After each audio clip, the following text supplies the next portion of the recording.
আসসালামু আলাইকুম। আশা করি সবাই ভালো আছেন। আজকের ভিডিওতে আমি কথা বলবো ওয়েবসাইটের স্পাম স্কোর নিয়ে। আপনার ওয়েবসাইটের স্প্যাম স্কোর বেড়ে গেলে কোনো সমস্যা কিনা এবং এটি কিভাবে কমানো যায়, এটি কেন বাড়ে, এ নিয়ে কথা বলবো। একটি ওয়েবসাইটের স্পাম স্কোর নিয়ে গুগলের কোনো মাথা ব্যথা নেই। একটি ওয়েবসাইটের স্প্যাম স্কোর নিয়ে গুগল সার্চ ইঞ্জিনের কোনো মাথা ব্যথা নেই। এরপরও অনেকের মাথা ব্যথা আছে, আমি জানি। অনেকে মনে করেন যে ওয়েবসাইট সাসপেন্ডও হয়ে যায়। আসলে এগুলো সব ভুয়া কথা। ওয়েবসাইট সাসপেন্ড হয়ে যাওয়ার কোনো মানেই আসে না।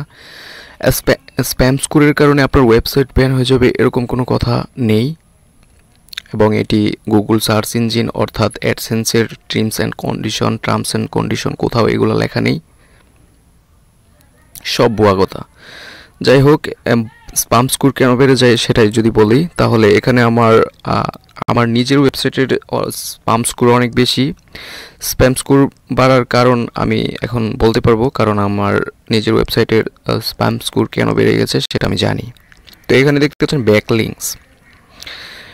প্রথম কারণ হচ্ছে ব্যাকলিংকস, যেটা স্প্যাম স্কোর বাড়িয়ে দেয়। তো ইলিগ্যালভাবে যদি ব্যাকলিংক আপনারা সাইটে আনেন, অর্থাৎ আপনার প্রচুর পরিমাণের ব্যাকলিংক যদি একটি সাইট থেকে ক্রিয়েট করেন, অর্থাৎ আপনারা বিভিন্ন সাইটে যদি কমেন্ট করেন, অর্থাৎ বিভিন্নভাবে ইলিগ্যাল ওয়ে যেগুলো আছে, অর্থাৎ আপনার ওয়েবসাইটের থেকেও যে ওয়েবসাইট অক্ষম, মানে আপনার ওয়েবসাইট থেকেও যে ওয়েবসাইটগুলো দুর্বল, সেসব ওয়েবসাইট থেকে যখন আপনি ব্যাকলিংক জেনারেট করবেন, তখন কিন্তু আপনার সাইটের স্প্যাম স্কোর অনেক বেড়ে যাবে। তো আমার এখানে লক্ষ্য করুন, এখানে আমার ব্যাকলিংকস আমার ব্লগ সাইটে এখানে দেখতে পাচ্ছেন 25,582টা ব্যাকলিংকস। এটা কিন্তু মুখের কথা না। এবং এখানে আমার আইপি হচ্ছে 30টা আইপি থেকে 25,582টা ব্যাকলিংকস, এবং ডোমেন যদি বলেন তাহলে 44টা ডোমেন। তো কিভাবে এত ব্যাকলিংকস হয়েছে?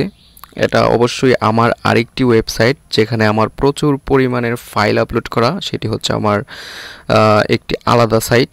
তো সেই সাইটের একদম ফুটারে আমার ব্লগের লিংক, অর্থাৎ আমার ব্লগটাকে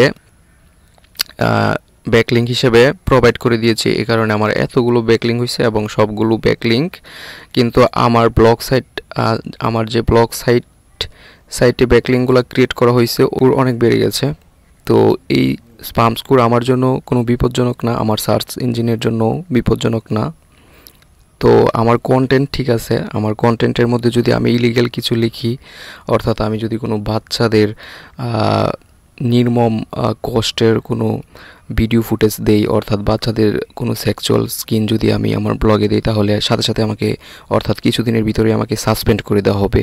এছাড়াও ক্রিমিনাল কিছু ফ্যাক্ট আছে যেগুলা খুন খারাপি, তারপর র্যাপ, এগুলা যদি আপনারা আপনার ব্লগে পোস্ট করেন তাহলে কিন্তু আপনাকে সাসপেন্ড করে দেওয়া হবে। তো স্প্যাম স্কোরের কারণে আপনাকে সাসপেন্ড করে দেওয়া হবে, এগুলা কোনো কথা না। এই সব উদ্ভট কথার মধ্যে কেউ কান দিবেন না, এবং এগুলা সম্পূর্ণ বানোয়াট কথা।